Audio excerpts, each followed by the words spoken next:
Hey, hi, Peter Watch Retrospect. Thanks for joining me. Hey, today I'm going to look at my first Islander watch. I just recently got this watch from Mark over at Long Island Watch. Actually, I believe it just goes by Island Watch now. And in my short, in my short time in this hobby, I've purchased probably a third of my total watch collection has been from him. You always get great service with him over there. He has an incredible selection of really nice, affordable watches. Check out his lineup. And now this is his own brand here. And this alone, he's got about 145 models. And also, I'm not from New York like from him, but I am from the Jersey Shore myself. So I like to support my peeps, as they say. So, hey, if you haven't been to his site at longislandwatch.com, do so. It's a great place to buy watches. Great service and a great selection. Before I get to the review, I just want to make an observance that I've found in this watch hobby, and in doing reviews. I'm learning to not do a review of a watch right out of the box. Unless you're doing a watch box opening and just a quick first impression, that's one thing. But what I'm finding out is that we tend to notice the flaws or shortcomings of a particular watch quicker than appreciate the attributes that first attracted us to that particular model before we bought it. And then before you know it, we're thinking of a title for the video before we've even made a video. And we're thinking, hey, it's a great watch, except for the few flaws, right in the title, and hopefully, we should all know that there's no perfect watch. They all have shortcomings for sure. So live with the watch for a while, at least a couple of days anyway, before you come to a rash opinion and end up doing a revised video a little bit later to say how much, we now changed our mind. Now we love it or now we hate it compared to our first video. So anyway, that's what I'm learning, my learning curve of making these videos for sure. Anyway, Islander is, like I said, is Mark's own brand. And like I said, he has like about 145 different models that he offers, and it's quite a nice array of different styles that he's doing. Very creative in some of his designs and everything.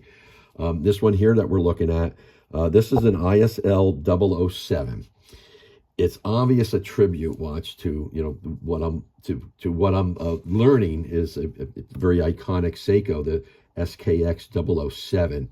I've never had one before, or really seen one up close, but I hear so much about them, how iconic they were for the money and everything, and people still seem to have quite a following with them. Now this thing on this watch here, this ISL-07 as he calls it, is it already has those mods. It already has the mods, the upgraded mods that people tended to do with that watch, where they would add like a sapphire crystal or a ceramic insert. His watch already comes with all of that. And then also one note, actually this is more of an SKX 011, which was the Seiko orange version of that watch. And then on top of that, it also does have a Seiko movement. It has the NH35 in it. That has about a 41-hour reserve to it. Now the price on this watch, I think his list price is like $399, but I think his typical price on the site is $329. But he's had it on sale for $255, and I actually had a 10% discount on top of that. I picked this watch up for $229. So hence the title of this video. Does this watch compete with your other typical, what we call, your budget divers? And it's certainly in that price range. And again, for $229, man, I couldn't pass that up. And you're going to find, although it is a 43 millimeter diameter watch, it only has a 46 lug to lug, so it actually fits quite well. Fits my 7-inch wrist. We'll obviously at the end put it on. But it is a big beefy watch. It's 14 millimeters thick here, and it also has a 22 millimeter lug width, similar to my Orient Komatsu. Real quick, let's see what I do have on here in a wrist check.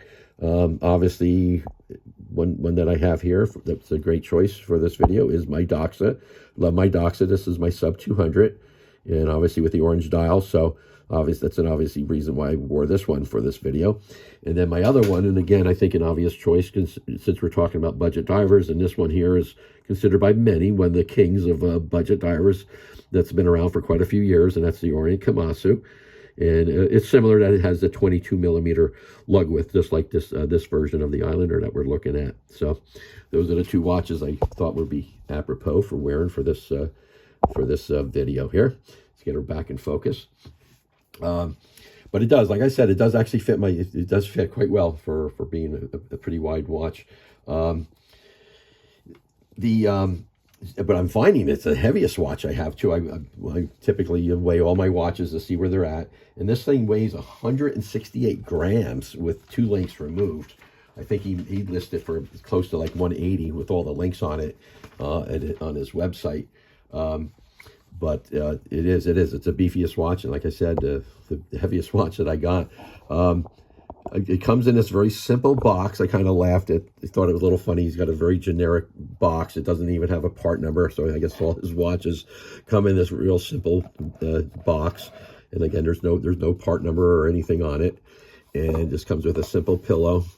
And it's not in there, but it comes with like warranty information. It's not really a warranty card. It just explains how you go to his website.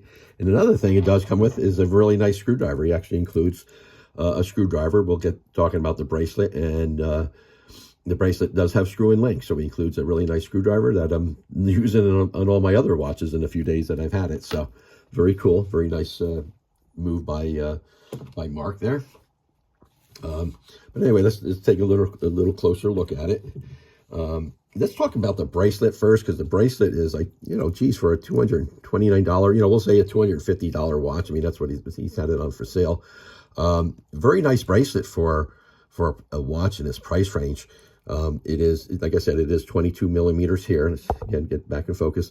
22 millimeters wide. It tapers down to 18, and it comes back out to 20 here at the clasp. The clasp has got a nice little signed safety on it with the Islander engraved in there. Kind of like that. Looks really good.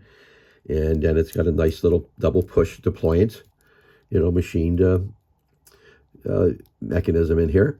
So I find it being really nice for watching this price range. I could never complain. It does about the worst thing about it is it only has 3 micro adjustments there. But what I did before I took the links out, I set it right in the middle. So I know I'd have adjustment either way, And I took a link out on each side, and the thing fits me quite well. It really does. It has a nice engraved back to it. Let's see here, get it right side up here. And it's got a little engraved lighthouse there, which is apropos for Long Island. And you got the Long Island watch emblem in there. It says Islander 200 meters and sapphire. And it says it on both sides, on the top and the bottom of the cover. Obviously a screw down cover. But yeah, nice. So, my first impression was very, very, very nice on this. Again, this bracelet for being a watch in the $300 price range. Very, very nice bracelet. It's got obviously a very vibrant orange dial, and it is. I love my Doxas, and this is. I don't know. It's right up there with the Doxa. I mean, it's very vibrant, and if it's interesting, if you look at the chapter ring, as you can see in there, the chapter ring is almost has like a pearl essence to it. So it's just, so there's a little contrasty there too. It obviously has really nice heavy dose of white superluminova lume in it. The indices are actually silver, but they're just, it looks like they're piled up with a lot of lume in there.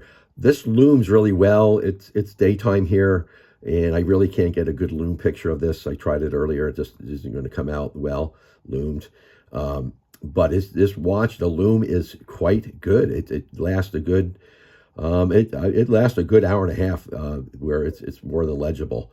And the bezel, the ceramic bezel, is loomed as well. So it's very nice. I mean, he states that in his description of this watch, that it's got a bright lume that lasts for a long time, and I will concur that it definitely does. The handset on it is pretty much almost a. Let me see if I can move this here, because it's kind of in the way there. So I'm going to open this up and get there you go. So you can see the minute hand from the hour hand there. These hands are pretty much just like the Seiko SKX from what I can figure out. And the second hand is just all black, although it has a nice lollipop counterweight that also has got lume on it. And it's again, the lume is really good, very very very very very good on this watch. I would really give it high marks for the lume for sure. The Now, none of these watches here, I've actually, to test this lume, I literally slept with it. I like to literally sleep with the watch. I know there's a few people out there that do that. But I recently bought a Marathon, and that Marathon has got those tritium tubes in it that glow like forever, like 25 years. And that is my full-time nighttime watch now. So the lume on watches is important to me now that I have that one, because that one is just, is, at least if you're in the dark, that thing is loomed and invisible throughout the whole night. So that's a really good thing. But like I said, despite this thing being 43 millimeters, it just works really, really well on my wrist. And again, we'll put it on here in a little bit.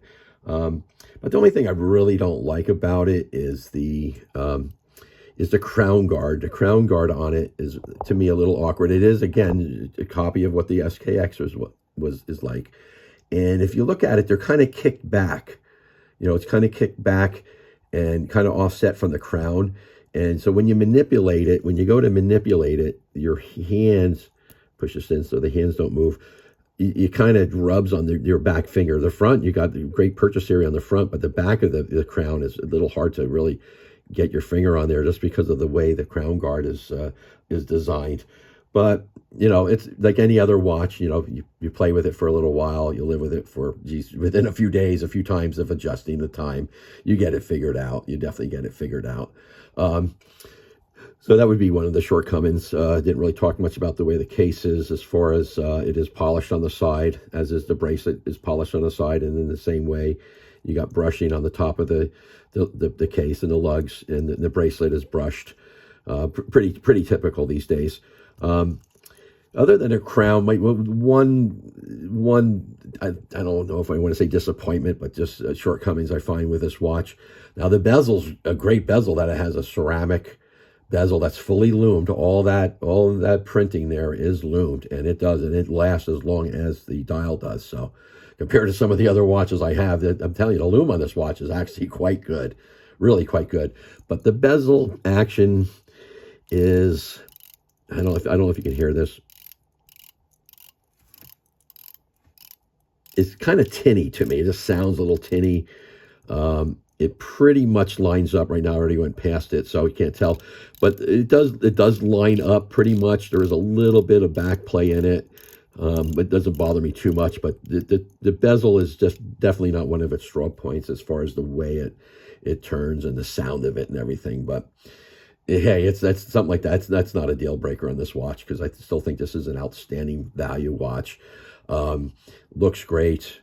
It really does look great. Let's put it on here real quick, and then we'll conclude, and we'll take my Doxa off and put this on. Let's see here. But I was kind of shocked, because I was a little worried myself when I knew the dimensions of it, that it was a 43, but I did notice it was a 46 lug, so I said, we'll probably fit pretty well. And there she is on my 7-inch wrist.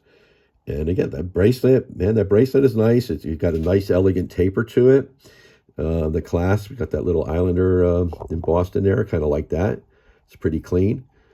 But this thing actually fits me well. I would definitely say, look into these watches. I mean, look at his line of Islanders. He has quite a few different designs and everything. Here again, this is obviously a tribute to the SKX Seiko, and nothing wrong with that, because that's, like I said, what I'm learning is quite an iconic watch. But does this compete for being a one of the better low budget divers? I'd say it's in there. I'm saying it's right there. You would strongly consider this. I love my Komatsu. I think that my Komatsu is one of my favorite watches, especially for being watch you can get between $200 to $300. But this is a watch in that same price range. About $250 to $300. You can pick this up. It has a year warranty on it. Mark's really, really great to deal with. I can't stress that enough. So look up Long Island watch. ISL-07 if you really want to get a great value watch. And he sells, he sells Seiko, and he sells Bulova, and he sells Squale. Like I said, I bought a third of my watches from him, and he's just fantastic to deal with. So definitely kudos to Mark. Congratulations for him coming out with a line that a lot of people are starting to love and doing positive reviews on. So I'm going to say it's a positive review on this as well. Of course, it has a few shortcomings, but so don't all watches. But yeah, definitely a great watch. So check them out. Anyway, I really appreciate your time. Peter, Watch Retrospect. Thanks for stopping by. Bye.